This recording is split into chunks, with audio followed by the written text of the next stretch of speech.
പുതിയ ക്യൂനാണ് ഉണ്ട്. ഇതാണ് ക്യൂൻ. ഇതാണ്ട് അടുത്ത റാണി സെല്ലാണ് നമ്മൾ നശിപ്പിക്കുന്നത്. അറ്റാക്ക് ചെയ്യും. ഇതിപ്പോൾ ഇത്ര ഇപ്പോൾ ഒരു 100-ൽ പരം കുത്തെനിക്ക് കിട്ടി. കുത്തിയോ? അതാണ് ഈ തേനീച്ചയുടെ. എൻ്റെ അമ്മൂ, ഇത്തരത്തിലുള്ള ഭീകരമായ ഒരു സാഹചര്യത്തെയാണ് ഈ തേൻ കർഷകരൊക്കെ അതിജീവിക്കുന്നത്. അവർ വയലന്റ് ആയതിൻ്റെ കാരണം എന്താണെന്നറിയാമോ? അവർ ആ റാണി സെല്ല് നമ്മൾ റിമൂവ് ചെയ്തു. തേൻ എടുക്കുന്ന സമയത്ത് ഇതിൻ്റെ ആക്രമണം അതിഭീകരമാണ്. ഒരു 5 വർഷം തേനീച്ച ഈ ലോകത്തിൽ ഇല്ലെങ്കിൽ മനുഷ്യനില്ലെന്നുള്ളതാണ്. തേൻ കൃഷി അല്ലെങ്കിൽ തേനീച്ച പരിപാലനം വളരെ ലാഭകരമായ ഒരു ബിസിനസ്സാണ്. അതിൽ ശരിക്കും പറഞ്ഞാൽ തേൻ മാത്രമല്ല, തേനിൻ്റെ പല പല ഉൽപ്പന്നങ്ങൾ ഉണ്ടാക്കി 100 മേനി വിളയിച്ച ഒരു പ്രവാസിയായ ഒരു തേൻ കർഷകനെ നമുക്ക് പരിചയപ്പെടാം. ജേക്കബ് എബ്രഹാം എന്ന കർഷകൻ്റെ വിശേഷങ്ങളാണ്. നമസ്കാരം. നമസ്കാരം. അപ്പോൾ എത്ര നാളായി ഈ പ്രവാസ ലോകത്ത് നിന്ന് വന്ന് നമ്മുടെ ഈ കൃഷിയിലേക്ക് തിരിഞ്ഞത്? 2018 ഞങ്ങൾ സൗദി അറേബ്യയിൽ നിന്ന് നാട്ടിലേക്ക് വരുന്നത്. അതിനുശേഷം ആദ്യമായി തുടങ്ങിയതാണ് തേനീച്ച കൃഷി. നമസ്തേ തുടങ്ങിയതാണ്. അതെ അതെ, ആദ്യത്തെ സംരംഭമായിരുന്നു തേനീച്ച. ഈ തേനീച്ചയിലേക്ക് വരാനുള്ള പ്രധാന കാരണം എന്താ? പ്രധാന കാരണം എന്ന് പറയുന്നത്, നമ്മൾ ഇവിടുന്ന് തേൻ വാങ്ങിക്കൊണ്ട് ഞങ്ങൾ ഗൾഫിൽ പോകുന്ന സമയത്ത് പിള്ളേർക്ക് കൂടുതലായിട്ടും ഇമ്മ്യൂണിറ്റി പവർ വർദ്ധിക്കുവാൻ വേണ്ടി അവർക്ക് കൊടുക്കുന്ന ജലദോഷം, പനി ഇങ്ങനെയുള്ള സമയം വരുന്ന സമയത്ത് നമുക്ക് അവർക്ക് കൊടുക്കുന്നതെന്ന് പറയുന്നത് ഈ തേനാണ് കൂടുതൽ കൊടുക്കുന്നത്. തേൻ മാത്രം കൊടുക്കും? തേനും അതിൻ്റെ കൂടെ കുറച്ച് ഇഞ്ചി നീര്, നാരങ്ങ നീര്, അങ്ങനെ. അതായത് ഇഞ്ചി നീര് 1 സ്പൂണ്, നാരങ്ങ നീര് 1 സ്പൂണ്, പിന്നെ അത് കഴിഞ്ഞിട്ട് കുറച്ച് കുരുമുളക്, കുറച്ച് മഞ്ഞൾപ്പൊടി, ഇതും 1 സ്പൂൺ തേനും കൂടെ മിക്സ് ചെയ്ത് പിള്ളേർക്ക് കൊടുത്തു കഴിഞ്ഞാൽ അവർക്ക് ഏറ്റവും ബെസ്റ്റ്. ഒരു ആൻറ്റിബയോട്ടിക്കും ഒരു വൈഫ് നേഴ്സാണ് സൗദി അറേബ്യയിൽ. എങ്കിൽ പോലും അവൾ ഹോസ്പിറ്റലിൽ ഇതുവരെ പിള്ളേരെ കൊണ്ടുപോയിട്ടില്ല. മൂത്ത ആൾ ഇപ്പോൾ എഞ്ചിനീയറിംഗ് കഴിഞ്ഞു വെബ് ആൻഡ് ക്രാഫ്റ്റിൽ വർക്ക് ചെയ്യുന്നുണ്ട്. രണ്ടാമത്തെ മോന് ബ്രില്യൻറ്റിൽ പോകുന്നുണ്ട്, പാലാ ബ്രില്യൻറ്റിൽ. ഇളയ മോൻ 9th. ഇതുവരെ അവരെ ഒരു ഹോസ്പിറ്റലും കാണിച്ചിട്ടില്ല. ഇമ്മ്യൂണിറ്റി പവർ എല്ലാം കൂട്ടും. അതെ അതെ. അപ്പോൾ അതുകൊണ്ടാണ് ഞങ്ങൾ ഗൾഫിൽ നിന്ന് ഇവിടുന്ന് കൊണ്ടുപോകുന്ന സമയത്ത് നമ്മൾ ഗൾഫിൽ നിന്ന് ഇവിടുന്ന് വരുമ്പോൾ നമ്മൾ ചെറുതേനാണോ അതോ അല്ലല്ല, ഇത് തന്നെ ചെറുതേനും കോസ്റ്റ്ലി ആണല്ലോ. അപ്പം ചെറുതേനും നമ്മൾ വളർത്തുന്നുണ്ട്. എല്ലാത്തേനും നമ്മൾ വളർത്തുന്നുണ്ട്. അപ്പോൾ അങ്ങനെ ശരിക്കും പറഞ്ഞാലേ ഇത് അച്ഛൻ പറഞ്ഞൊരു വലിയ നല്ല ഇൻഫർമേഷനാണ്. കാരണം നമ്മുടെ ഈ കുട്ടികളിൽ ഇമ്മ്യൂണിറ്റി പവറൊക്കെ വളരെ രോഗപ്രതിരോധ ശേഷി കുറഞ്ഞു വരുന്ന. ഇപ്പം കഴിഞ്ഞ 1 വർഷത്തിന് മുൻപ് ഇവിടുത്തെ അംഗൻവാടിയിൽ കുഞ്ഞുങ്ങൾക്ക് തേൻ കൊടുക്കുന്ന ഒരു പദ്ധതി ഉണ്ടായിരുന്നു. അപ്പോൾ അതിൽ ഉദ്ഘാടനത്തിന് ഞാൻ പോയിരുന്നു. അപ്പോൾ ഇതൊക്കെ കുഞ്ഞുങ്ങളെ നമ്മൾ ആദ്യമേ അവരെ ശീലിപ്പിച്ചു കഴിഞ്ഞാൽ നമ്മൾ ഈ സാധാരണ കുഞ്ഞുങ്ങൾക്ക് അസുഖം വന്ന ഉടനെ പാരസെറ്റമോൾ കൊടുത്ത് അവരെ, പക്ഷേ നമ്മൾ തേൻ കൊടുത്ത് നോക്കിക്കേ, അവരുടെ ഫീവർ ആണെങ്കിലോ എന്താണെങ്കിലും കുറേ. അതിൻ്റെ ഉത്തമ ഉദാഹരണമാണ് ഞങ്ങളുടെ കുട്ടികൾ. അതെ, തേനെന്ന് പറയുമ്പോൾ തേന്, പിന്നെ ഇഞ്ചി നീര്, നാരങ്ങ നീര്, മഞ്ഞൾപ്പൊടി, പിന്നെ ഒരു കഷ്ണം വെളുത്തുള്ളിയും കൂടെ, കഫ് ഉണ്ടെങ്കിൽ ഒരു ചെറിയ അരല്ലി വെളുത്തുള്ളിയും കൂടെ ചാലിച്ച് പിള്ളേർക്ക് കൊടുത്തു കഴിഞ്ഞാൽ 2 നേരം കൊടുത്തു കഴിഞ്ഞാൽ അവർ ഓക്കെ ആയി. പിന്നീട് അവർക്ക് ആന്റിബയോട്ടിക് നമ്മൾ കൊടുത്ത് വരുമ്പോഴത്തേക്ക് അവർക്കുള്ള ആ പ്രതിരോധ ശക്തി കുറയും. അപ്പോൾ അതുകൊണ്ട് എന്തായാലും കുട്ടികൾക്ക് ഈ പ്രതിരോധ ശേഷി വർദ്ധിപ്പിക്കുന്നതിനുള്ള ഏറ്റവും നല്ല ഒരു കാരണം ഞങ്ങൾക്ക് അവിടെ മരുന്നിന് കാശ് കൊടുക്കണ്ട. എങ്കിൽ പോലും ഇൻഷുറൻസ് ഉണ്ട്, വൈഫിനാണ് മിനിസ്ട്രിയിലാണ് വർക്ക് ചെയ്തത്, എങ്കിൽ പോലും ഞങ്ങൾ മരുന്ന് കൊടുക്കാറ്. കുഞ്ഞുങ്ങൾക്ക് കൊടുത്തു അങ്ങനെയാണ് എങ്കിൽ പിന്നെ നമ്മുടെ നാട്ടിലെ കുഞ്ഞുങ്ങൾക്കും തേൻ കൊടുക്കണം. ഞാൻ 100% അതിനെ സപ്പോർട്ട് ചെയ്യുന്ന വ്യക്തിയാണ്. ആ ഒരു ചിന്തയാണോ തേനീച്ച കൃഷിയിലേക്ക്? അതെ അതെ. വന്ന ഉടൻ തന്നെ ഈ തേനീച്ച ആരെടുത്തും തോങ്ങാതെ ഞാൻ 25 കൂട് പാലായിൽ നിന്ന് വാങ്ങി ആദ്യം ഇവിടെ കൃഷി ചെയ്തു. ട്രെയിനിങ് പിന്നീടാ. ആദ്യം തേനീച്ച കൃഷിയാണ് തുടങ്ങിയതിന് ശേഷമാണ് മനോരമ പത്രത്തിൽ ഒരു പരസ്യം കണ്ടു.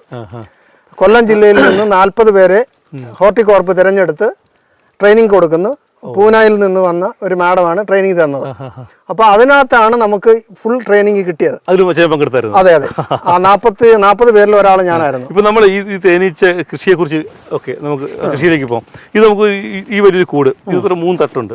ഇപ്പൊ ഒരു തട്ടിൽ നമുക്ക് എത്ര കിലോ ഒരു തേൻ? അതായത് സീസണിന്റെ അനുസരിച്ച് നമ്മൾ വെക്കുന്ന ലൊക്കേഷൻ അനുസരിച്ച്. അപ്പൊ അതായത് 1 കിലോ സീസണിൽ പ്രധാന ഘടകമാണ്. അതെ അതെ. സീസണും ലൊക്കേഷനും അതിന്റെ പ്രധാന ഘടകമാണ്. 10 കിലോ തേൻ വരെ ഞാൻ എടുത്തിട്ടുണ്ട്. ഈ ഒരു ഒരു ബോക്സ് 4 തട്ട് വരെ വെക്കാം. നമ്മൾ ഇതിനകത്ത് എത്ര ഈ അറകളുണ്ട്? ഇത് ഒന്നിൽ 4 അറ, 4 പാരയുണ്ട്. അപ്പോൾ ഏറ്റവും അടിയിൽ എന്ന് പറയുന്നത് അവരുടെ ബ്രൂഡ് ചേമ്പറ, അവരുടെ കുഞ്ഞുങ്ങളും അവരുടെ കോളനിയും താമസിക്കുന്നത്. ഓ അത് ശരി. നമുക്ക് തേൻ എടുക്കുന്ന ഇത് രണ്ടിൽ മാത്രമേ നമുക്ക് എടുക്കാൻ പറ്റുള്ളൂ. തുറക്കുമ്പോൾ കുത്തിയ കൊല്ലം ചെയ്യും? അങ്ങനെ കുത്താറുണ്ട്. ഇതെല്ലാം കുത്തുകളാണ്. അവർ നീര് കയറുന്നുണ്ടോ? അവര് ആദ്യം അവർ അറ്റാക്ക് ചെയ്യും, പക്ഷെ അത് നമുക്ക് കുഴപ്പമില്ല. അത് ഇതിപ്പോ ഇത് ഞാൻ പലർക്കും തേനീച്ചയുടെ ക്ലാസ് എടുത്തിട്ടുണ്ട് കൃഷിഭവന്റെ അണ്ടറിൽ. പിന്നെ ഈ ബൈ പ്രോഡക്റ്റിന്റെ ട്രെയിനിങ് കൊടുത്തിട്ടുണ്ട്. അതിന്റെ ഒരു പ്രധാന വ്യക്തിയാണ് കടമാങ്കോട് ശോഭന എന്ന് പറയുന്നത്. അവർ ST വിഭാഗത്തിൽപ്പെട്ടതാ. ആദിവാസികൾക്ക് ഞാൻ ക്ലാസ് എടുത്തു കൊടുത്തതിൽ നിന്ന്. അപ്പോൾ അവര് ഇപ്പോൾ അതിന്റെ ബൈ പ്രോഡക്റ്റുകൾ ഉണ്ടാക്കി അവർ ഒരു ഉപജീവന മാർഗമായിട്ട് അവർ ജീവിക്കുന്നുണ്ട്. സർക്കാർ നമ്മൾ ഇതിന്റെ ലൊക്കേഷൻ സീസൺ പറഞ്ഞല്ലോ, ശരിക്കും നമ്മുടെ നാട്ടിലൊക്കെ ഈ റബ്ബറൊക്കെ പൂക്കുന്ന സമയത്താണല്ലോ കൂടുതലും തേനീച്ച തേൻ ഉൽപ്പാദിപ്പിക്കാൻ ഒരു ഇല പൊഴിയുന്ന സമയത്ത്. അപ്പം ആ ഒരു സീസൺ മാത്രമേ നമുക്ക് ഇവിടുത്തെ തേനുള്ളൂ. അതുകൊണ്ട് ഞാൻ കൂടുതലും വെച്ചിരിക്കുന്ന തേനെന്ന് പറഞ്ഞാൽ ഈ വനത്തിന്റെ ഏരിയ തെമ്മല ആ സൈഡിലേക്ക്. ഏത് സമയത്ത് നമുക്ക് കിട്ടുമല്ലേ? കിട്ടും, പക്ഷെ ചില വ്യത്യാസങ്ങളുണ്ട്. കാരണം കഴിഞ്ഞ വർഷത്തിന്റെ അങ്ങേ വർഷം എന്റെ തേനീച്ച കൂടുകളെല്ലാം ആന ഇറങ്ങി നശിപ്പിച്ചു കളഞ്ഞു. വന്യജീവികളുടെ അനുഭവിക്കുന്ന കാലഘട്ടത്തിലാണ് ജീവിക്കുന്നത്. അപ്പം അങ്ങനെയുള്ള സംഭവങ്ങൾ നേരിടാറുണ്ട്. എങ്കിലും നമ്മൾ അതിൽ നിന്നെല്ലാം അതിജീവിച്ച് ശരിക്കും നമ്മൾ സ്വന്തമായി പടവെട്ടി മുന്നോട്ട് പോവാ. അപ്പൊ നമുക്ക് ഈ ശരിക്കും പറയുന്നത് ഈ നമ്മൾ സാധാരണ കാണുക റബ്ബറും തോട്ടത്തിലെല്ലാം വ്യാപകമായിട്ട് അടുപ്പിച്ചടുപ്പിച്ച് ഇതൊരു തേൻപെട്ടി വെച്ച് തേനെടുക്കുന്നുണ്ട്. ഒരു 25 കൂട് വരെ ഒരു ഏരിയയിൽ വെക്കാൻ പാടുള്ളൂ. അതായത് പ്രധാന കാരണം എന്ന് വെച്ചാൽ ഇവർക്ക് വേണ്ടുന്ന ഈ കുഞ്ഞുങ്ങൾ വളർന്ന, അതായത് ഇതിന്റെ ഒരു തേനീച്ചയുടെ ആയുസ് 60 ദിവസമേ ഉള്ളൂ. 60 ദിവസമേ ഉള്ളൂ. അപ്പൊ നമ്മൾ ഈ തേൻപെട്ടി വെച്ചാൽ നമുക്ക് 60 ദിവസം ഈ കുഞ്ഞുങ്ങൾ അടുത്ത ജനറേഷൻ ഇങ്ങനെ വന്നുകൊണ്ടിരിക്കും. വീഴും. അതെ, അല്ല അവർ വെളിയിൽ പൊക്കോളും, ഇത് കിടക്കണത്തില്ല. അതെ, ഇത് ഇവരുടെ കൂടെ എപ്പോഴും ക്ലീൻ ആയിരിക്കും. അപ്പൊ ആ സമയത്ത് നമുക്ക് അടുത്ത ജനറേഷൻ ഉൽപ്പാദനങ്ങൾ ഇത് പോളൻ വേണം. പരാഗണം നടത്തി നമ്മുടെ തെങ്ങിൽ നിന്നും പൂമ്പൊടി വേണം. ഈ കുഞ്ഞുങ്ങൾക്ക് വളരണമെങ്കിൽ ബീ ബ്രെഡ് എന്ന് പറയുന്നൊരു സമ്പ്രദായം, അത് ഞാൻ കാണിച്ചു തരാം, ഇതിനകത്തുണ്ട്. അപ്പൊ അതുണ്ടെങ്കിൽ മാത്രമേ ഈ കുഞ്ഞുങ്ങൾക്ക് വളരാൻ പറ്റുള്ളൂ. അല്ലാതെ നമ്മൾ എവിടെ കൊണ്ടുവച്ചിട്ട് ഈ തെങ്ങില്ലാതെ വേറെ എവിടെങ്കിലും കൊണ്ടുവച്ചിട്ടെന്ന് പറഞ്ഞു പൂമ്പൊടിയാണ് അവർക്ക് പ്രധാനം. തെങ്ങിന്റെ പൂമ്പൊടി റബ്ബറിന്റെ പൂമ്പൊടി അല്ല, തെങ്ങിന്റെ. ഓ, അത് ശരി. തെങ്ങിന്റെ പൂമ്പൊടിയാണ്. തെങ്ങിൻതോട്ടത്തിലൊക്കെ ഇത് വെക്കാം. എവിടെ അത് മാത്രമല്ല, മറ്റെല്ലാത്തിന്റെ പൂമ്പൊടി ഈവൻ തൊട്ടാവാടി മറ്റുള്ള എല്ലാത്തിന്റെയും പൂമ്പൊടി അത് ഉപയോഗിക്കുന്നുണ്ട്. അപ്പൊ നമുക്ക് ഈ ഒരു കർഷകൻ ഇപ്പൊ ഇതിന്റെ തേനീച്ച കൃഷി ആരംഭിക്കാൻ തീരുമാനിച്ചു, ആദ്യം നമ്മൾ എന്താണ് അതിനെക്കുറിച്ച് അറിയേണ്ട കാര്യം? ആദ്യം ഇതിനെ സ്റ്റഡി ചെയ്യണം. ഇപ്പം എല്ലാവരും തുടങ്ങി. ഇപ്പം തന്നെ ഇടമുളയ്ക്ക് പഞ്ചായത്തിൽ തന്നെ 10-50 പേർക്ക് കഴിഞ്ഞ പ്രാവശ്യം തേനീച്ച കർഷകരായിട്ട് വന്നിട്ടുണ്ട്. പക്ഷെ അതിൽ സ്ഥിരമായിട്ട് നിൽക്കുന്നത് ആരുമില്ല. കാരണം പ്രധാനം എന്ന് പറയുന്നത് ഈ കുത്ത് സഹിക്കാൻ പോയി. ഗ്ലൗസ് കിട്ടുമ്പോൾ ഉപയോഗിച്ചൂടെ? എത്ര ഇടുന്നാലും നമുക്ക് ഒന്നൊക്കെ ചെയ്യാം. പക്ഷെ വ്യാവസായിക അടിസ്ഥാനത്തിൽ നമ്മൾ ചെയ്യുമ്പോൾ അതൊക്കെ ഒന്ന് വെച്ചിട്ട് നമുക്ക് അത് ഹാൻഡിൽ ചെയ്യാൻ പറ്റത്തില്ല. ഓ, അങ്ങനെ പ്രശ്നമുണ്ട്. അതെ, ഇത് കട്ട് ചെയ്ത് ഇതിനെ എടുക്കണ്ടേ, അതിന്റെ സീലിംഗ് കട്ട് ചെയ്തിട്ട് വേണേ എടുക്കണ്ടേ. അപ്പൊ അത് നമുക്ക് പ്രായോഗികമല്ല. അല്ല. അപ്പൊ ഇത് കുത്തുകൊള്ളാൻ താല്പര്യമുള്ളവർക്ക് മാത്രമേ ഇതിനകത്ത് ഉണ്ട്. ബി സൂട്ട് നമുക്ക് മാർക്കറ്റിൽ വാങ്ങാൻ കിട്ടും. അതെ, ഫുൾ കവറിംഗ് ഉണ്ട്. പക്ഷെ നമുക്ക് ഈ സീസണിലൊന്നും പറ്റത്തില്ല. നമുക്കൊന്ന് തേൻ വരുന്ന ഫെബ്രുവരി, മാർച്ച്, ഏപ്രിൽ ഈ മാസങ്ങളിലാണ് നല്ല ചൂട് സമയം. ഒരു കൂട്ടിൽ എടുക്കുമ്പോഴത്തേക്ക് നമ്മൾ ആവിഞ്ഞ് ഒരു വരുവാകും. അപ്പം അങ്ങനെ നമുക്ക് ഫ്രണ്ട് ഗ്ലാസ് അല്ലേ? ഓ, ശരി. ബി സൂട്ട് ഉപയോഗിച്ച് നമുക്ക് ഇതിന്റെ ആക്രമണത്തിൽ നിന്ന് രക്ഷ നേടി ഇത് നമുക്ക് എടുക്കാം. പുകയ്ക്കൊക്കെ ചെയ്യുമല്ലോ? പുകയ്ക്കാം, പക്ഷെ പുകയ്ക്കുന്നതിൽ അവർക്ക് ഡിസ്റ്റർബാ. എന്നാലും ഞാൻ സാധാരണ പുകയ്ക്കാറില്ല. ചിലപ്പോൾ സാധാരണ നമ്മുടെ ചെറുപ്പത്തിലൊക്കെ ഞങ്ങളുടെ വീടിനടുത്തൊക്കെ ഇതൊക്കെ എടുക്കാൻ വരുമ്പോൾ കണ്ടിട്ട് അങ്ങോട്ട് തുറന്നു വെച്ചിട്ട് ഇതിന്മേലെല്ലാം ഈ ഓലയൊക്കെ വെച്ച് കെട്ടി വെക്കും. അതെല്ലാം അടിച്ചു കളഞ്ഞിട്ട് എടുത്തിട്ട് സ്മോക്ക് ചെയ്യാം. ചെറുതായിട്ട് നമുക്കൊന്ന് സ്മോക്ക് കൊടുക്കാം. പക്ഷെ അതിൽ നല്ല ബെറ്റർ ജസ്റ്റ് അല്ലാതെ അവരെ ഡിസ്റ്റർബ് ചെയ്യാതെ ഞാൻ ട്രെയിൻ ചെയ്ത് എടുക്കുകയാണ്. അപ്പൊ നമ്മൾ ആദ്യം ഇതിനെ കുറിച്ച് നല്ലൊരു ബോധം ഉണ്ടാവുന്ന ആൾക്ക് മാത്രമേ തേനീച്ച എങ്ങനെ നമുക്ക് പരിപാലിക്കാൻ പറ്റും. അത് എങ്ങനെ പരിപാലിക്കുന്നത് ഈ തേനീച്ചയെ? തേനീച്ച എന്ന് വെച്ചാൽ ആഴ്ചയിൽ ഒരു പ്രാവശ്യം നമ്മൾ ഈ കൂട് വരണം. വന്ന് ഇതിന്റെ, അതായത് ഈ ചിത്രശലഭം ഇതിൽ വന്ന് മുട്ടയിടും. ഇതിന്റെ അടിഭാഗത്ത് അവരിതിനകത്തോട്ട് കയറും. കയറാൻ ചാൻസ് ഉണ്ട്. എറുമ്പുണ്ട്, ചിത്രശലഭം കയറി കഴിഞ്ഞാൽ അത് മുട്ടയിട്ട് അവരുടെ ലാർവ വന്ന് ഇതിന്റെ കുഞ്ഞുങ്ങളെ നശിപ്പിക്കും. അത് സൂക്ഷിക്കണം. ആഴ്ചയിൽ ഒരിക്കൽ നമ്മൾ അത് അടിത്തട്ട് ക്ലീൻ ആക്കണം. പിന്നെ മറ്റൊന്നും നമ്മൾ ചെയ്യണ്ട, കാരണം അവർ അധ്വാനിക്കുന്നു, നമുക്ക് ഇൻകം തരുന്നു. ഇപ്പൊ ഇതിനകത്ത് വേറൊരു പ്രത്യേകത എന്ന് പറഞ്ഞാൽ, ഇപ്പൊ നമ്മൾ ഇത് ഫുള്ള് തേൻ ഇരിക്കുവാണോ വെച്ചോ, നമ്മൾ എടുത്തില്ലെങ്കിൽ അവർക്ക് അത് നിറയ്ക്കാൻ ഒക്കത്തില്ല. നമ്മൾ എടുത്തു കഴിഞ്ഞാൽ ഉടൻ പിറ്റേന്ന് തന്നെ അവർ നിറയ്ക്കും. അതാണ് ഉദാഹരണം ഞാൻ കാണിച്ചു തരാം. എല്ലാ കൂട്ടിലും റാണിയൊക്കെ ഉണ്ടോ? എല്ലാ കൂട്ടിലും റാണിയുണ്ട്. തിരിച്ചറിയാൻ പറ്റും. അതൊരു വ്യത്യാസമുണ്ട്. ഇച്ചിരി വലിപ്പമുണ്ട് വ്യത്യാസം. ആണല്ലേ? ഈ റാണിയാണ് നമ്മൾ കയറി ആക്രമിക്കുന്നത് അതോ? അല്ല, റാണി ആക്രമിക്കത്തില്ല. അല്ല, ഇതിനകത്ത് ഈ റാണി രാജാവ് അങ്ങനെയുള്ള പ്രതികൾ അങ്ങനെയുള്ള അല്ല, റാണി മാത്രം. പെണ്ണീച്ച, അതാണ്ട് ഈ പെണ്ണീച്ചയാണ് നമ്മളെ അറ്റാക്ക് ചെയ്യുന്നത്. ഓ, അത് ശരി. ഒന്ന് തുറന്ന് കാണിക്കാമോ നമുക്ക്? അതെ അതെ അതെ, ഇവരാണ് നമ്മളെ അറ്റാക്ക് ചെയ്യുന്നത്. ഇതിൽ യഥാർത്ഥത്തിൽ ആണീച്ച ഉണ്ടോ? ഇതാണ് ആണീച്ച. ഇത് അവർ അറ്റാക്ക് ചെയ്യത്തില്ല. അത് ശരി. ആണുങ്ങളല്ലെങ്കിലും ശാന്തസ്വരൂപരാ, ഈ പെണ്ണുങ്ങൾ ആക്രമണകാരികളല്ലേ? അതെ, ഇത് അറ്റാക്ക് ചെയ്യത്തില്ല. ഈ തേൻ ശേഖരിച്ചുകൊണ്ടിരുന്ന ആനീച്ചയാണ് പെണ്ണീച്ച. അത് ശരി. ഈ റാണി എന്ന് പറയുന്നത്? റാണി എന്ന് പറയുന്നത് ഇതിന്റെ ഏറ്റവും അടിത്തട്ടിലായിരിക്കുന്നത്. ഓ, അത് ശരി. അപ്പോൾ നമ്മൾ ഇതിന്റെ ഒരു പാറ ഇളക്കി ഒന്ന് കാണിക്കാം നമുക്കൊന്ന്, അതിന്റെ ഒരു പ്രോസസ്സിങ് എങ്ങനെയാണെന്ന്. അതിനടിയിലുണ്ടോ? ഓക്കെ, അതായത് ഇതിപ്പോൾ നമ്മൾ 2 ദിവസം ഒരു തേൻ എടുത്തതാ ആദ്യ സീസണിൽ. ഇപ്പൊ അവര് തേൻ നിറച്ചു വെച്ചിരിക്കുക. ഇത് ഫുൾ തേൻ നിറച്ചിരിക്കുക. ഇപ്പൊ അവിടെ സീലാക്കി തുടങ്ങി. അതായത് കണ്ടോ, സീലായി വരുന്നു. ഇനി ചെറിയൊരു ഹോളുണ്ട്. ഇത് നാളെ 2 ദിവസത്തിനുള്ളിൽ ഇത് മൊത്തം അവര് സീലാക്കും. ഞാൻ ചോദിട്ടെ, ഈ സീലാണ് നമ്മൾ മെഴുകായിട്ട് ഉപയോഗിക്കുന്നത്? അതെ. ഇത് നമുക്ക് മെഴുകായിട്ട് ഉപയോഗിക്കാം. വെളുത്താണ് സാധനം.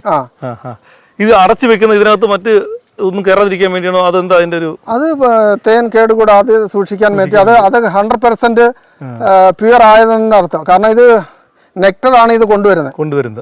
അത് വെറും വെള്ളം മാതിരിയായിരിക്കുന്നത്. അവര് ചിറകൊണ്ട് ഇതിനെ വീശി ആണ് ഇതിനെ പറ്റിക്കുന്നത്.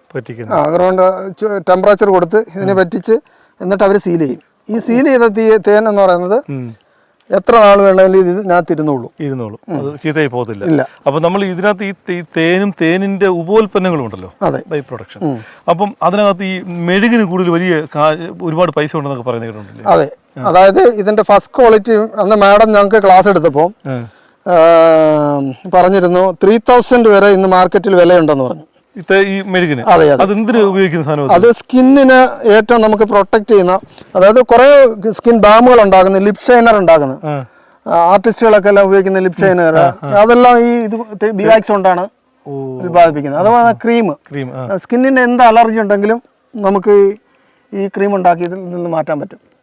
അതുപോലെ സർജറി പാടുകൾ ഉണ്ടെങ്കിൽ അതെല്ലാം ഈ ക്രീം കൊണ്ട് നമുക്ക്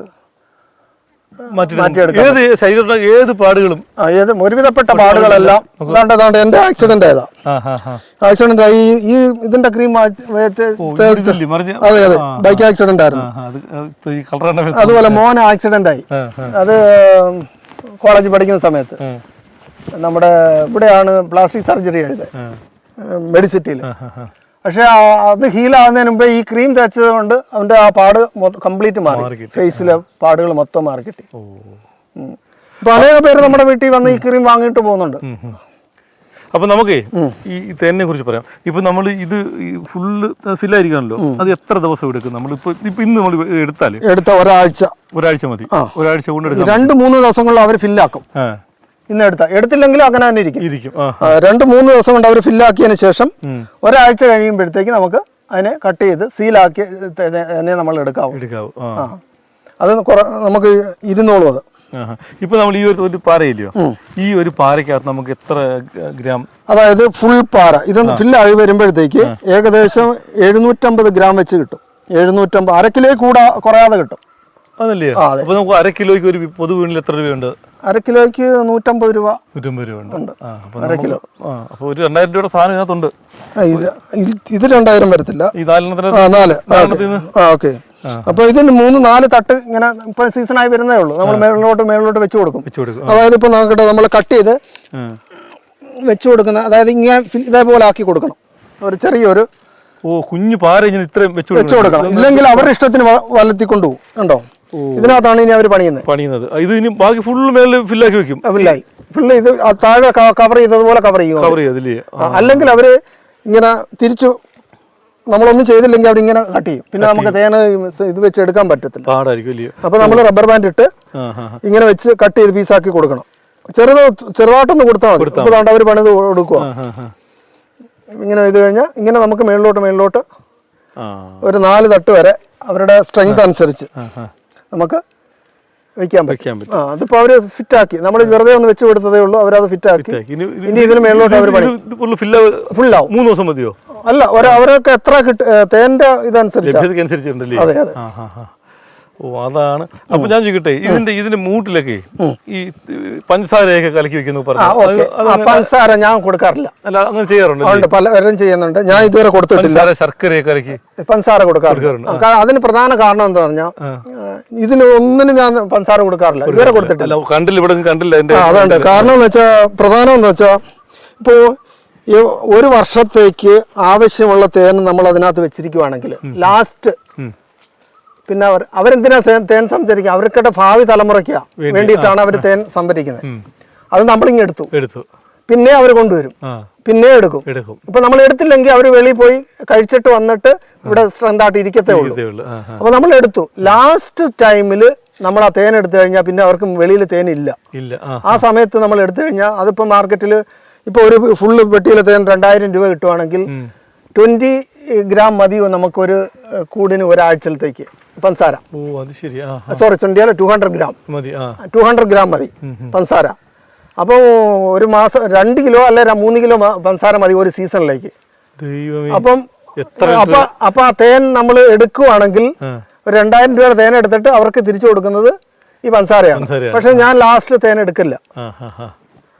അപ്പൊ നമുക്ക് ആ കൂടെ അനക്കിയേ വേണ്ട, നോക്കിയേ വേണ്ട, അടിത്തട്ട് മാത്രം നമുക്ക് ശ്രദ്ധിച്ചാൽ മതി. അതിന്റെ അറിയണമെങ്കിൽ നമ്മൾ തേന് നമ്മൾ എടുത്തിട്ടില്ല എന്നുള്ളതിന്റെ പ്രധാന ഉദാഹരണമാണ് ഇതിന്റെ അടയെന്ന് പറഞ്ഞത് കഴിഞ്ഞ വർഷത്തെ അടകളാണ്. ഈ വർഷത്തെ അടകളല്ല ഇത്. അതെ അതെ, അവര് അത് കാണുമ്പോൾ തന്നെ അറിയാം ഇത് ഈ വർഷം അവര് ഫില്ല് ചെയ്തതല്ല, അത് റിപ്പയർ ആക്കി എടുത്തിരിക്കുന്ന അവര്. ഇതിപ്പോ നമ്മൾ ഇത് വെച്ചിട്ട് വീണ്ടും മെഷീനിൽ കറക്കി എടുത്ത് ഈ പാറ വീണ്ടും നമുക്ക് ഉപയോഗിക്കാൻ പറ്റുമോ? വീണ്ടും ഇത് തന്നെ വെച്ച് കൊടുക്കണ്ട. അല്ല, ഇതിന്റെ പിഴിഞ്ഞെടുക്കുന്ന അല്ല, പിഴിയത്തില്ല. ഇല്ല. ഇപ്പൊ ഞാൻ എടുത്ത് കാണിച്ചു തരാം ഇതെങ്ങനെ എടുക്കുന്നതെന്ന്. അടുത്തിട്ടില്ല, അവരുടെ കോളനിയാ. അതൊന്ന് കാണിച്ചു, ജസ്റ്റ് ഞാൻ കാണിക്കാം. കുത്തൊന്നുമില്ലല്ലേ? അതേ പറയാം, പേടിച്ച് അവിടെ നിൽക്കുന്നേ. അത് കുഴപ്പമില്ല. ഈ കോളനിക്കകത്ത് ഇവിടുന്ന് നമ്മൾ തേർന്നെടുക്കത്തില്ല, ക്ഷമയോടുകൂടി നമ്മൾ എടുക്കണം. അതല്ലയോ? അതെ, ഇല്ലെങ്കിൽ അവര് ക്ഷമ നമ്മളെ പഠിപ്പിക്കും. ഇതത് റാണി ഉണ്ടോ? റാണി ഉണ്ടോ കാണിച്ചു തരാൻ പറ്റുമോ? നോക്കട്ടെ. എടുക്കാതിരിക്കാമോ? കുത്തുവോ?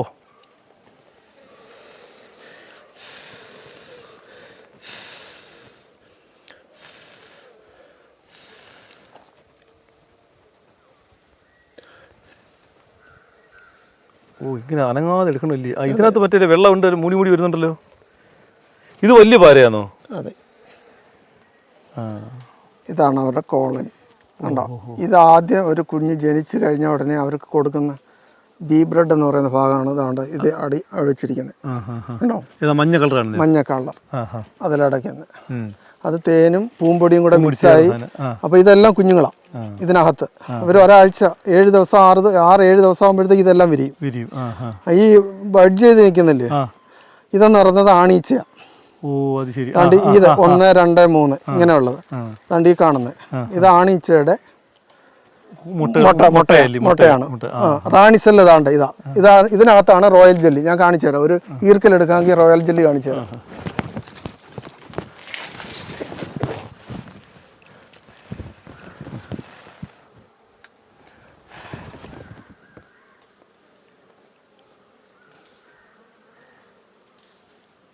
ഇതിനകത്താണ് റോയൽ ജെല്ലി ഇരിക്കുന്നത്. ഓ, അത് ശരി. അതെ, ചെറിയ ഒരു അംശമേ കാണത്തുള്ളൂ. അതല്ലേ അടിയിലായിരിക്കുന്നില്ല? അതെ. ഇതാണ് റാണിസെല്ല്. ഇതിപ്പോ ഇന്ന് നമ്മൾ ഇതിനെ ഇടുന്നില്ലെങ്കിൽ നാളെ ഇവർ പോവും.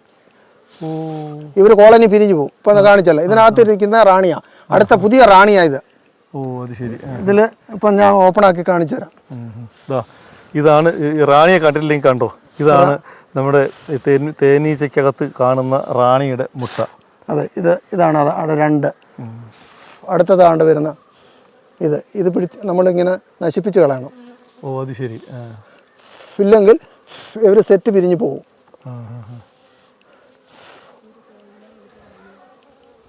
ഓക്കെ, അതിരിക്കട്ടെ. ഈ ഒരു കോളനിയിൽ എത്ര റാണിമാരും? ഒറ്റ എണ്ണേ കാണത്തുള്ളൂ. മറ്റേ റാണി നാട് കടത്തുവോ? അവര് ആദ്യം പുതിയ റാണി പോകും. അല്ല, സോറി, പഴയ റാണി അവർ പോകും. പുതിയത് ജനിക്കുന്നത് അതിലിരിക്കും. പിന്നെ അവര് വളർന്ന് അടുത്ത് വരുമ്പോഴത്തേക്ക് നമുക്ക് ഈ വർഷത്തെ തേൻ നമുക്ക് എടുക്കാൻ പറ്റത്തില്ല. അത് ശരി. ശരിക്കും ഇതിനകത്തുള്ള തേൻ നമ്മൾ എടുക്കുവോ? ഇല്ല, അത് എടുക്കത്തില്ല. ഇല്ല, ഇത് അവർക്ക് കഴിക്കാൻ വേണ്ടി വെച്ച സാധനമാണ്. അതെ അല്ലേ? അപ്പോൾ നമുക്ക് ഇനി ഈ റാണിയുടെ ലോകത്തേക്ക് പോകാം.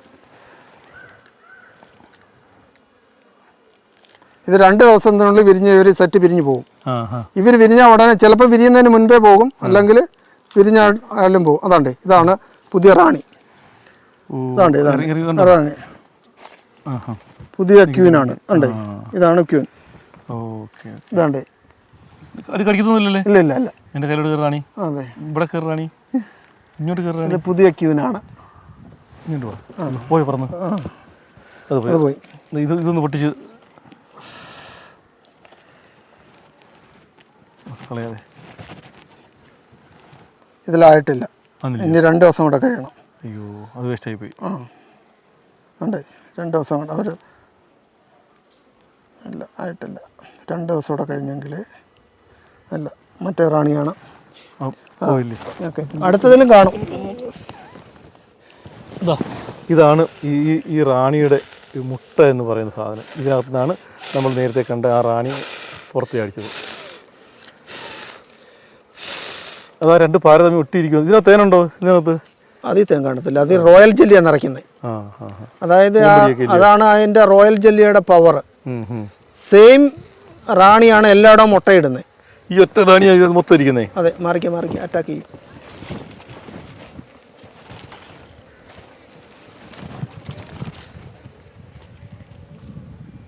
അപ്പം നമുക്കറിയാതെ എപ്പോൾ അറ്റാക്ക് ചെയ്യുന്നുള്ള. അടുത്തതിൽ അവർ ഇത് വിരിഞ്ഞു ഓൾറെഡി. റാണി വിരിഞ്ഞില്ലേ? മറ്റേ റാണി പോയി കഴിഞ്ഞു. കുത്തിയോ? കുത്തിയെങ്കിലും നമ്മളത് ഇടാൻ പാടില്ലാണ്ട. അടുത്ത കുത്തു കണ്ടോ, അറ്റാക്ക് ചെയ്യുന്നുണ്ടോ? അവരത് പറിച്ചിട്ട് പോകും. ശരി, പോയി. അവരുടെ നീഡിൽ നമ്മുടെ ഇതിനകത്തായി അതിനെ കടിച്ചെടുത്ത് തുപ്പി കളയുക. അതെ.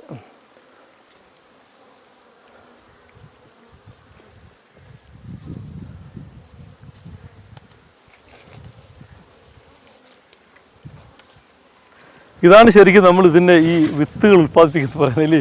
അതെ അതെ. ഇതിൻ്റെ കുഞ്ഞുങ്ങളെ ഉൽപ്പാദിപ്പിക്കുന്ന സ്ഥലമാണ് അതല്ലേ, ഫാക്ടറി.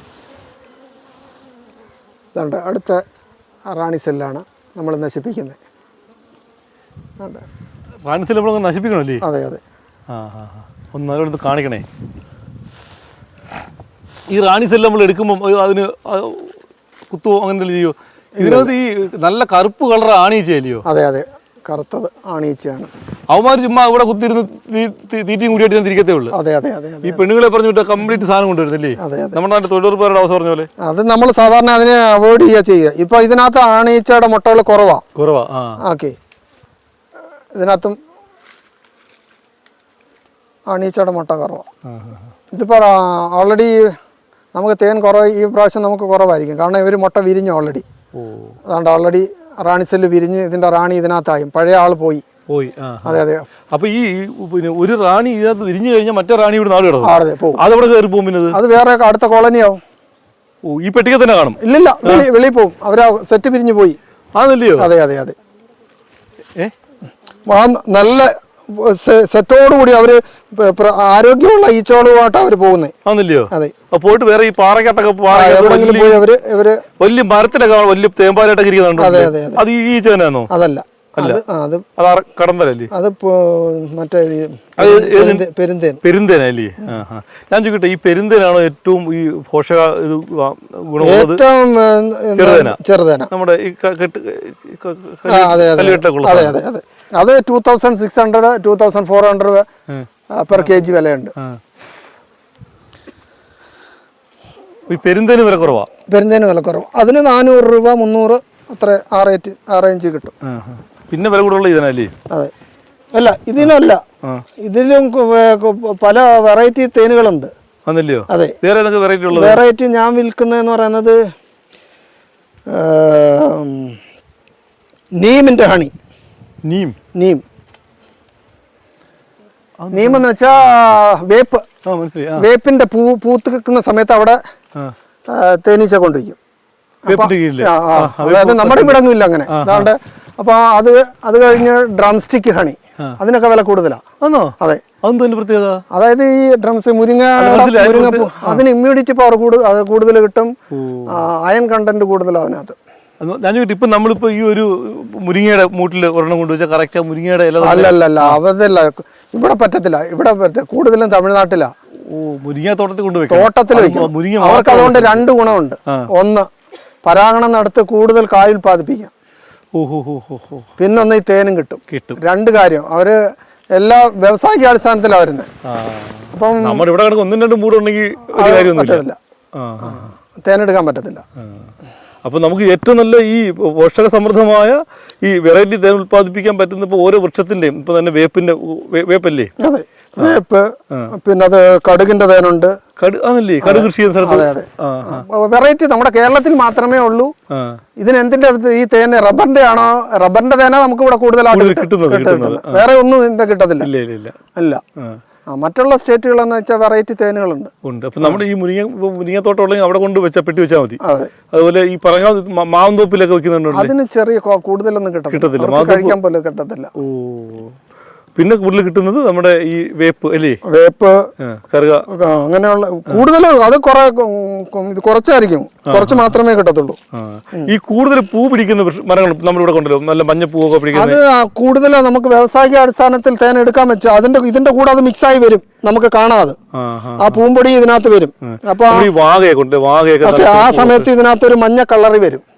ഇതിന്റെ ആ തേനീച്ച അട എന്ന് പറയുന്ന ഒരു മഞ്ഞ കളർ, യെല്ലോ കളറിൽ വരും. അപ്പൊ നമുക്ക് മനസ്സിലാവും ഇത് റബ്ബറിന്റെ അല്ല എന്നുള്ളത് മനസ്സിലാവും. ഓ, അത് ശരി. അതുകൊണ്ടാണ് ഞാൻ കൂടുതലും ഈ ഫോറസ്റ്റ് ഏരിയത്തെ പെട്ടി വെച്ചിരിക്കുമ്പോ നമുക്ക് അവിടുന്ന് ഈ റബ്ബർ അല്ല കൂടുതലും, എല്ലാ വൃക്ഷങ്ങളും നമുക്ക് ഇതേപോലെ എന്താ ഇത് കൊടുക്കണ്ട, പഞ്ചസാര കലക്കി കൊടുക്കേണ്ട ആവശ്യമില്ല. എപ്പോഴും അവിടെ ഏതെങ്കിലും മരം പൂത്ത് അതിൽ നിന്ന്. പിന്നെ എന്റെ സംശയം കിട്ടും, നമുക്കിപ്പം ഈ പൂമ്പൊടി ഒന്നും ഇല്ലാത്തൊരു സ്ഥലമാണ്, അവിടെ പഞ്ചസാര മാത്രം കലക്കി വെച്ചേർത്ത് ഉൽപ്പാദിപ്പിക്കാൻ പറ്റുമോ? പൂമ്പൊടി ഇല്ലാത്തടത്ത് പറ്റത്തില്ല. പോളൻ കൊടുക്കാൻ പറ്റുന്നുണ്ട്. ഇപ്പൊ നമുക്ക് വാങ്ങാൻ പറ്റും പോളൻ. അതെ, ഇത് നമുക്ക് കളക്ട് ചെയ്യാം. പോളൻ ഇവര് കയറുന്ന ഭാഗമല്ലേ, അതായത് ഈ കയറുന്ന ഭാഗത്ത് അതാണ്ട് ഇവിടെ ഒരു ട്രാപ്പ് വെച്ചാൽ മതി. അവരപ്പം ഞെരുങ്ങിയേ കയറത്തുള്ളൂ. പോളൻ ട്രാപ്പ് എന്നാ പറയാം. അതങ്ങോട്ട് കയറുമ്പോഴത്തേക്ക് പൂമ്പൊടി ഇത് വീഴും. മനസ്സിലായോ? അതിനെ നമുക്ക് കളക്ട് ചെയ്തിട്ട് അത് നമുക്ക് ഉപയോഗിക്കാൻ പറ്റും. നമ്മുടെ മുട്ടിനുള്ള വേദനയ്ക്ക് അങ്ങനെയുള്ളതിനെല്ലാം അത് പൂമ്പൊടി നമുക്ക് ഉപയോഗിക്കാൻ പറ്റും. അതെ, നമുക്കത് വാങ്ങാൻ പറ്റും. അപ്പോൾ നമ്മുടെ ഒരു തേനീച്ച കർഷകൻ ഒരുപക്ഷെ ഈ മേഖല കടന്നു വന്നാൽ നമുക്കൊരു ഏറ്റവും കുറഞ്ഞ ഇതുപോലെയുള്ള എത്ര കൂടുണ്ടെങ്കിൽ? ആദ്യം തുടങ്ങുമ്പോൾ ഒരു വ്യക്തി ആദ്യമായിട്ട് തുടങ്ങേണ്ട എൻ്റെ കൂടെ പറ്റില്ല. എനിക്ക് പറ്റിയെന്ന് പറഞ്ഞാൽ ഞാൻ ആദ്യം 25-50 എണ്ണം തുടങ്ങി. അതിനുശേഷമാണ് പിന്നെ ഈ ഫീൽഡിലോട്ട് വന്നത്. ഇപ്പൊ എനിക്ക് 100 കൂടെ വരെ ഉണ്ട്. തുടങ്ങുമ്പോൾ ഒരു 2-3 കൂടെ നമ്മൾ തുടങ്ങാവുള്ളൂ. മതി. അതിൽ നിന്ന് തന്നെ നമുക്ക് ഇപ്പൊ ഒരു വർഷത്തില് അതിനെ തന്നെ നമുക്ക് എത്ര വേണേലും ആക്കി എടുക്കാൻ പറ്റും, മാറ്റിയെടുക്കാൻ പറ്റും. എത്ര കൂട് വേണമെങ്കിലും. ഇപ്പൊ ഞാൻ കാണിച്ചില്ലേ ആ റാണിസല്ലേ, അതുപോലെ 2 പാര എടുത്ത് വേറെ എവിടെങ്കിലും ഓടുന്ന 1 കിലോമീറ്റർ ദൂരം മാറ്റി കൊണ്ടുവച്ചാൽ അതൊരു കോളനിയായി. ഒരു കൂടിനൊരു കോളനി എന്നാ പറയുന്നത്. അതെ. അപ്പൊ അങ്ങനെ നമുക്ക് മാറ്റിയെടുക്കാൻ പറ്റും. അപ്പൊ നമുക്ക് ഇത് തേൻ എടുക്കുന്ന വിധം കൂടെ ഓക്കെ കാണിക്കാം. നമ്മൾ നേരത്തെ എടുത്തതാ ആണ്. ഓക്കെ, എന്നാലും ജസ്റ്റ് നിങ്ങളെ അത് സീലായിട്ടില്ല എങ്കിലും ഞാൻ നിങ്ങളെ കാണിക്കാം. അപ്പൊ ഇതിനകത്താണ് ഈ തേൻ അതെ എടുക്കുന്നില്ല. ഇപ്പൊ നമ്മൾ ഈ കാണുന്ന ഓരോ അറകളിൽ ആ തേൻ പാര എടുത്തു വെക്കുന്നു. കറക്കുക. അതെ, ഏത് പൊസിഷനിലും കറക്കും. അങ്ങോട്ടും ഇങ്ങോട്ടും 2 രീതിയിലും നമുക്ക് കറക്കി എടുക്കാൻ പറ്റും. അതെ. ഇതൊക്കെ നമുക്ക് എവിടെ കിട്ടുന്നത്? ഇത് നമുക്ക് ഹോർട്ടികോർപ്പിന്റെ വഴി നമുക്ക് വിതരണം ചെയ്യുന്നുണ്ട്. ഇതിനെന്ത് പേരാ പറയുന്നത്? ഇതിന്റെ എക്സ്ട്രാക്ടർ, ഹണി എക്സ്ട്രാക്ടർ എന്ന് പറയും. ഇപ്പൊ നമുക്ക് ജസ്റ്റ് ഒരെണ്ണം ഒന്ന്. ഓക്കെ, ഇത് 2 എണ്ണം എടുക്കാം. അപ്പോൾ നമുക്ക് ഈ തേൻപാര നമുക്ക് ശരിക്കും നമ്മുടെ നാട്ടുമ്പുറത്തൊക്കെ പറഞ്ഞാൽ ഈ തേൻപാരയിൽ നിന്ന് തേൻ വേർതിരിക്കുന്ന അല്ലേ? അതെ.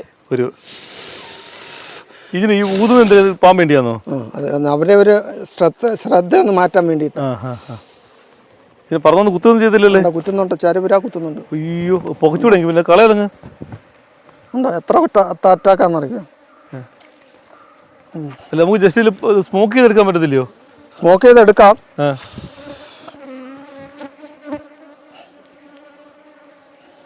അവര് തടസ്സപ്പെടുത്തും പറഞ്ഞായിരിക്കും. അതെ അതെ അതെ.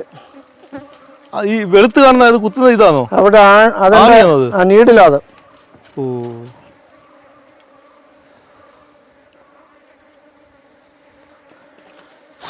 അല്ല നമുക്ക് ഇതിപ്പോ ഇപ്പൊ ഒരു 100-ൽ പരം കുത്ത് എനിക്ക് കിട്ടി. ഇത് വേറെ വല്ലവരും ആയിരുന്നെങ്കിൽ ഇത് അവർക്ക് നീര് കയറി അവരുടെ ദേഹം മൊത്തം നീരാവും. ഇപ്പൊ 100-ൽ പരം കുത്തുണ്ട് അറ്റാക്ക് ചെയ്തത്. അല്ല ഇതിപ്പോ അച്ഛൻ തേക്കോ? ഇല്ലല്ലോ, ഒന്നും തേക്കണ്ട. നമുക്ക് ഓൾറെഡി അതിന്റെ ഇമ്മ്യൂണിറ്റി പവർ നമുക്ക് ആയി കഴിഞ്ഞു ഓൾറെഡി. അതല്ലയോ, ചില ഇലക്ട്രീഷ്യന്മാരെ ഡയറക്റ്റ് വയറിനകത്ത് കയറി പിടിക്കുമല്ലോ. അതെ അതെ അതെ, കറണ്ട് പിടിക്കുമല്ലേ എന്ന് പറയുന്നവരല്ലേ. നമുക്ക് ഞാൻ ചോദിക്കട്ടെ, ആ സ്മോക്കറിനെ ജസ്റ്റ് സ്മോക്ക് ചെയ്ത് നമുക്ക് എടുത്തുകൂടായിരുന്നു? എടുക്കാം. ഇത്രയും റിസ്ക് എടുക്കണ്ടായിരുന്നു. അപ്പൊ ഇത് തേനീച്ച കർഷകർ നേരിടുന്ന ഏറ്റവും വലിയ വെല്ലുവിളി ഇതാണ്. ഈ തേൻ എടുക്കുന്ന സമയത്ത് ഇതിന്റെ ആക്രമണം അതിഭീകരമാണ്. ഇപ്പൊ തന്നെ ഒരു 10-100 എണ്ണമാണ് കൈ പൊതിഞ്ഞിരുന്ന് അറഞ്ചം പുറഞ്ഞം കുത്തിയത്. ഇപ്പൊ ഇത് വേറെ വല്ലരും മറ്റുള്ളവരായിരുന്നെങ്കിൽ ഇത് എന്നെ കുത്തിയത് ഞാൻ തുളിച്ചാടി. ഇപ്പൊ അതെ അതെ അതെ അതെ.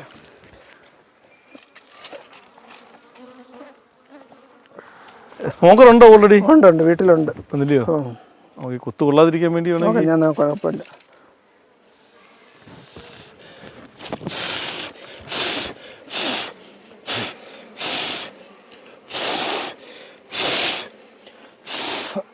അവര് വയലന്റ് ആയതിന്റെ കാരണം എന്താണെന്നറിയാമോ? അവരാ റാണിസെല്ല് നമ്മൾ റിമൂവ് ചെയ്തു. അവരെ ആ മെസ്സേജ് ഒക്കെ അവർ കൃത്യമായിട്ട് എത്തും. അറിയാം അറിയാം അറിയാം.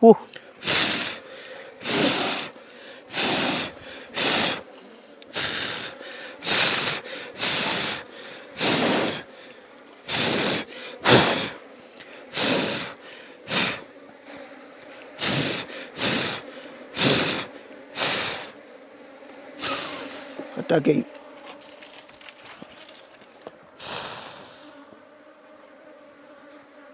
ഇത്തരത്തിലുള്ള ഭീകരമായ ഒരു സാഹചര്യത്തെയാണ് ഈ തേൻ കർഷകരൊക്കെ അതിജീവിക്കുന്നത്. കാരണം ഒരുപക്ഷെ ഇതിനകത്ത് ഇപ്പം ഞാനും അതിജീവിക്കേണ്ടി തോന്നുന്നു. എൻ്റെ അടുത്തോട്ട് വരുന്നുണ്ട്. എനിക്ക് കിട്ടിയിട്ടുണ്ടോ? കിട്ടിയോ? ഓ എൻ്റെ അമ്മൂ, ഇത് ഭയങ്കര. ഓ അച്ഛാ, ഇത്രയും കുത്തുകൊണ്ടിട്ട് എങ്ങനെ ഇതിന് ഷോക്ക് അടിക്കുന്ന അവസ്ഥയായി പോയല്ലേ? ഓ, ഇതിന്ന് 5 മിനിറ്റ് കഴിഞ്ഞ് അവർ വയലന്റാ. ആണോ? അല്ലെങ്കിൽ അവിടെ ഇരിക്കട്ടെ, സ്മോക്കർ കൊണ്ടുവരാമോ?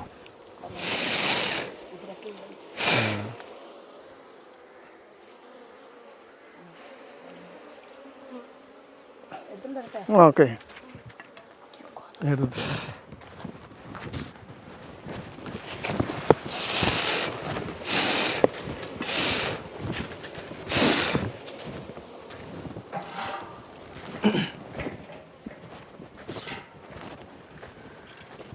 ഇതാണ് നമ്മൾ ശരിക്കും തേൻ നിറഞ്ഞിരിക്കുന്ന തേൻപാരയാണ്. ഇതിപ്പോ അവര് സീലാക്കിയിട്ടില്ല. ജസ്റ്റ് ഇതിന്റെ പുറത്ത് ഈ ഒരു വെള്ള പാട് പോലെ വരുന്നത് ഇത് അവർ സീലാക്കി തുടങ്ങുന്നതേ ഉള്ളൂ. അതുകൊണ്ട് ഇത് സീലായതാ ഉണ്ട് ഈ ഒരു പോർഷൻ. ഇപ്പോൾ 3 ദിവസമായുള്ള നമ്മളിത് എടുത്തിട്ട്. അപ്പോൾ നിങ്ങൾ വന്നതുകൊണ്ട് ഇത് ജസ്റ്റ് നമ്മൾ ഈ കുത്തി എടുത്ത് കളയുന്ന സീലല്ലയോ? സീലായതാ. അത് കട്ട് ചെയ്ത് മാറ്റി. ഇതിലുണ്ട്. ഓക്കെ. അപ്പോൾ ഇതിനെ നമ്മളിതാ ഇതിൽ സീൽ എന്ന് പറഞ്ഞ സാധനം. അതെ അതെ, ഏതാണ്ട് അങ്ങനെയല്ല ചെത്തുന്നത്. അതിന് വേറെ രീതിയിലാണ്. അതായത് ഇതെ ഇങ്ങനെ സീല്. ഇതാണ് ശരിക്കും ഇത് ഉപയോഗിക്കുന്നില്ലയോ? അതെ അതെ. ഇതിനെ നമ്മൾ അടുത്ത ഇതിൽ വയ്ക്കുന്നു. ഒരു സമയത്ത് 4 എണ്ണം വയ്ക്കുക അല്ലയോ? അതെ അതെ.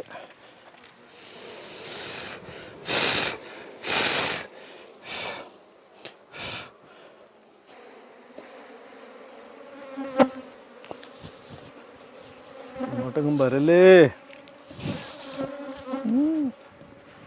ഇന്ന് വയലന്റ് അവര് എല്ലാം. നമുക്ക് തൽക്കാലം 2 എണ്ണം വെച്ചാണ് സെറ്റ് ചെയ്യാം.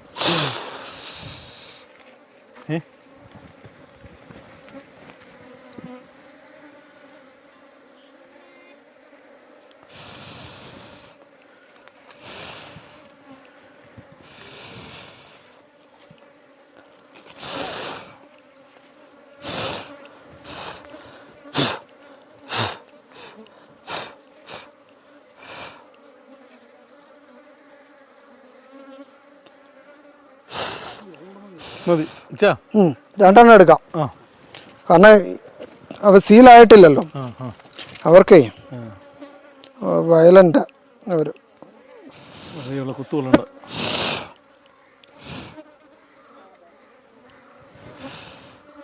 ഈ തേനീച്ചയുടെ ഈ കുത്തുകൊണ്ട് ആശുപത്രിയിലെല്ലാം കിടന്നിട്ടുണ്ടോ? ഇല്ല ഇല്ല അങ്ങനെ വരത്തില്ല. ശരി. തേനീച്ച ഇപ്പൊ എനിക്കിപ്പോ ഒരു 150 കുത്ത് കൂടുതൽ ഏറ്റവും കുറഞ്ഞത് കിട്ടി കാണും. ആ തേനീച്ചയായിട്ടൊക്കെ നല്ല സ്നേഹത്തിലായി. സ്നേഹമല്ല, അവരെ ഡിസ്റ്റർബ് ചെയ്തതിന്റെ കലിപ്പ് തീർക്കുക. ഇല്ല മാറിക്കോ ഇതാ. ഓക്കെ, ഇനി തന്നെ കുത്തിയോ? അതാണ് ഈ തേനീച്ചയുടെ. ഇല്ലല്ല കുഴപ്പമില്ല, ഇനി വരത്തില്ല. ഇതൊക്കെ നമ്മുടെ അവസ്ഥ. അപ്പം ഈ ഫീൽഡിലേക്ക് കടന്നു വരുന്ന തേൻ കർഷകർ നേരിടുന്ന ഇത് കറക്കി നോക്കല്ലേ? ആ കറക്കുക. ഇത് എത്ര സ്പീഡിൽ കറക്കണം? അത് ആദ്യം ചെറുതായിട്ട് ഒന്ന് കറക്കുക. ഉണ്ടോ തേൻ ഓൾറെഡി അതിന്റെ സൈഡിൽ ഇത് വീഴുന്നുണ്ട്. എന്നിട്ട് നമ്മൾ അതേപോലെ തന്നെ തിരിച്ച് കറക്കുക. ഓക്കെ ഓക്കെ അത്ര മതി. ഓൾറെഡി തിരിച്ച്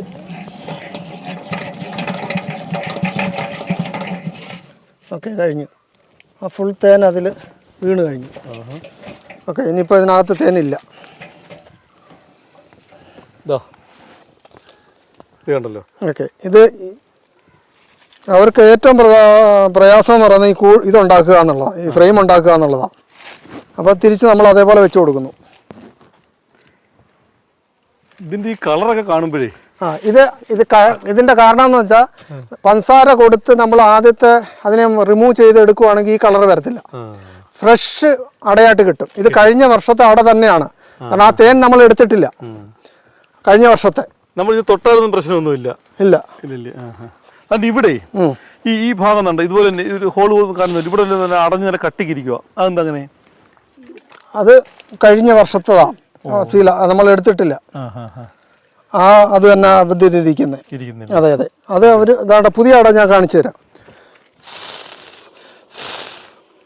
എടുക്കണച്ചാ ഇനി അടുത്ത കുത്തു കൊള്ളേണ്ടി വരും നമ്മള്.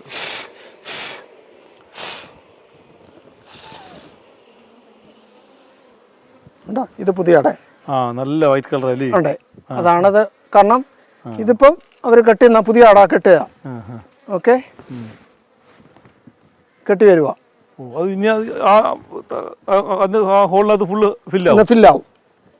ചെറിയൊരു ബേസ് നമ്മൾ വെച്ച് കൊടുത്താൽ മതി അവർക്ക്, പിന്നെ അത് ഫുള്ളായിക്കോളും. ഇതാണ് നമ്മുടെ തേൻ എടുത്തതിന് ശേഷമുള്ള ഈ തേൻപാര. ഇനിയിപ്പോൾ ഇത് വീണ്ടും ആ കൂടിലേക്ക് വെച്ച് അത് വീണ്ടും ഇതവർ റീഫിൽ ചെയ്യുന്നതാണ്. ഇനി തേനീച്ചയുടെ പണി ഇനി തുടങ്ങുന്നില്ലേ? അതെ. ഇനി അവർ ഇന്നോ നാളെ കൊണ്ട് ഇത് റീഫില്ലാക്കും. 2 ദിവസം മതി. 2 ദിവസം കൊണ്ട് അവർ ഫില്ലാക്കും. പിന്നെ അത് സീൽ ചെയ്യണമെങ്കിൽ ഏകദേശം ഒരാഴ്ച ആവും. സീലിംഗ് ആണ് പ്രധാനം. അതെ. അപ്പൊ അതിനകത്ത് ജലാംശം മൊത്തം അത് പറ്റിക്കണം. അത് ശരി. അല്ലാതെങ്കിൽ അത് നെക്ടറാ. ഇത് തേനായി വരണമെങ്കിൽ ഒരാഴ്ച എടുക്കും. ഇപ്പൊ നമ്മള് ഈ എടുത്ത് ഈ തേനില്ലയോ, ഇത് നമുക്ക് ഇപ്പൊ എത്ര ഗ്രാം? ഇതിനകത്ത് ഇപ്പൊ സീലായില്ലല്ലോ. അവർ ജസ്റ്റ് നമ്മൾ ഇത് കാണിച്ചെന്ന് മാത്രമേ ഉള്ളൂ. എടുത്ത തേനല്ലയോ, എടുത്തതിനകത്ത് നമ്മൾ കാണിച്ചെന്ന് മാത്രമേ ഉള്ളൂ. ഇച്ചിരി ഒന്ന് ഓക്കെ കാണിച്ച്. ഇതാണ് ഫ്രഷ് ഹണിയ. ഓക്കെ, കണ്ടോ ഒരു മായ ഒന്നാന്തരം തേനാ. ഇത് നമുക്ക് ഡയറക്റ്റ് കഴിക്കാമോ? അതെ, കുഴപ്പമൊന്നുമില്ല. മെഴുകുപ്പികളാണ്. അപ്പോൾ നമുക്ക് ഈ തേൻപാർ ഞാൻ ഡയറക്റ്റ് കഴിക്കാം. നമുക്ക് ഇന്ന് കഴിച്ചോട്ടെ.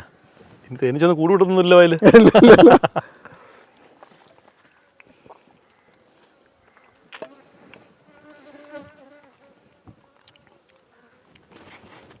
ഈ മെഴുകാണല്ലേ? അതെ, ആ മെഴുക് വെച്ചാണ് ബൈ പ്രോഡക്റ്റുകൾ നമുക്ക് ഉണ്ടാക്കാം. ഈ സോപ്പ്, ക്രീം, ഇതെല്ലാം. അപ്പം നമ്മുടെ ജേക്കബ് എബ്രഹാം എന്ന ഈ പ്രവാസിയായ തേനീച്ച കർഷകൻ്റെ വിശേഷങ്ങളാണ്. തേനീച്ച കൃഷി എങ്ങനെ ലാഭകരമാക്കി മാറ്റാം, നമുക്ക് നമ്മുടെ ശരിക്കും പറഞ്ഞ വിശ്രമ ജീവിതമൊക്കെ എങ്ങനെ ആനന്ദകരമാക്കി മാറ്റാം ഈ തേനീച്ച കൃഷിയിലൂടെ എന്നത് അദ്ദേഹം തെളിയിച്ചിരിക്കുകയാണ്. നമുക്ക് ടെൻഷൻ ഇല്ല. ഈ തേൻ കർഷകർക്ക് കൊടുക്കാൻ പറ്റുന്ന അഡ്വൈസ് എന്താ? തേൻ കർഷകർക്ക് കൊടുക്കാൻ പറ്റുന്ന അഡ്വൈസ് എന്ന് പറയുന്നത് പ്രധാനമായിട്ടും അവർ തുടങ്ങുന്നവർ, മറ്റുള്ളവർക്ക് അവർക്ക് അറിയാമല്ലോ, ആദ്യമായിട്ട് ഈ ഫീൽഡിലേക്ക് വരുന്നവർ എന്ന് പറയുന്നത് കൂടുതൽ കൂട് എടുക്കാതെ 1-2 കൂട് എടുത്തിട്ട് അതിനെ പഠിച്ച് അതിൻ്റെ ഡെവലപ്മെൻറ്റ് എന്താണെന്നുള്ളത് കണ്ട് മനസ്സിലാക്കിയതിന് ശേഷം തുടങ്ങുക. മറ്റുള്ളവരെന്ന് പറഞ്ഞാൽ ഞാനിപ്പോൾ എന്ന് വെച്ചാൽ 2018 ഇത് ഈ ഫീൽഡിലേക്ക് വന്നേ. അതിനു മുൻപ് എത്രയോ വർഷങ്ങൾ കൊണ്ട് ഈ ഫീൽഡിലുള്ളവരുണ്ട്, ആയിരങ്ങളുണ്ട്. അപ്പം നമ്മളിതിനകത്ത് ശിശുക. ഇതിനേക്കാളും വലിയ എക്സ്പീരിയൻസ് ഉള്ള ആളുകൾ ഈ ഫീൽഡിലുണ്ട്, തേനീച്ച കർഷകരായിട്ടുണ്ട്. അപ്പോൾ എന്തായാലും ഈ ആദ്യമായി വരുന്ന ഈ നവാഗതമായിട്ട് വരുന്ന തേനീച്ച കർഷകർക്കുള്ളൊരു നല്ല ഉപദേശമാണ്, നിങ്ങൾ ഏകദേശം കുറഞ്ഞ 2 കൂട് സംഘടിപ്പിക്കുക, അത് വെച്ച് കൃഷി ആരംഭിക്കുക. അതിലൂടെ നിങ്ങൾ കാര്യങ്ങൾ പഠിച്ച് ഘട്ടം ഘട്ടമായി അതിൽ നിന്ന് തന്നെ നമുക്ക് തേനീച്ചകളെ വീണ്ടും വേർതിരിച്ച് കൂടുകളാക്കി നമുക്ക് ഡെവലപ്പ് ചെയ്യും. അല്ല ഒറ്റയടിക്ക് 10, 25, 50 കൂടുകളൊക്കെ വെച്ച് നമുക്ക് പെട്ടെന്ന് വ്യാവസായിക അടിസ്ഥാനത്തിൽ ഇത് ചെയ്യാം എന്ന് വിചാരിച്ചാൽ ഒരുപക്ഷെ അത് വലിയ റിസ്ക് ആയിരിക്കും. പിന്നെ ഒരു ഉദ്ദേശം എന്ന് പറഞ്ഞാൽ ഒരു വീട്ടിലാണെങ്കിലും ഒരു കൂടെങ്കിലും വളർത്തുവാണെങ്കിൽ നമ്മുടെ രാജ്യത്തിനൊരു അഭിവൃദ്ധിയാവും. കാരണം എന്ന് വെച്ചാൽ ഈ പരാഗണം നടത്താൻ നമ്മളെ കൊണ്ട് പറ്റത്തില്ല. അതായത് ഈ തേനീച്ചകൾ മാത്രമേ എല്ലാ പുഷ്പങ്ങളിലും പോയി പരാഗണം നടത്തുന്നതെന്ന് പറയുന്നത് ഈ ഒരു ജീവിയാണ്. അപ്പോൾ അതുകൊണ്ട് ഒരു വീട്ടിലെങ്കിലും ഒരെണ്ണം വളർത്തുവാണെങ്കിൽ അത്രയും കായ്കനികളും ഇത് ഞാൻ കേട്ട ചരിത്രം അനുസരിച്ച് ഒരു 5 വർഷം തേനീച്ച ഈ ലോകത്തിൽ ഇല്ലെങ്കിൽ മനുഷ്യനില്ലെന്നുള്ളതാണ്. അതെ. അപ്പോൾ അതുകൊണ്ട് ഈ തേനീച്ച ഇല്ലാത്ത ഒരു ലോകത്തെക്കുറിച്ച് നമുക്ക് സ്വപ്നം പോലും കാണാൻ കഴിയാത്ത ഒരു കാലഘട്ടത്തിലാണ് നമ്മൾ ജീവിക്കുന്നത് എന്ന് മനസ്സിലാക്കുക.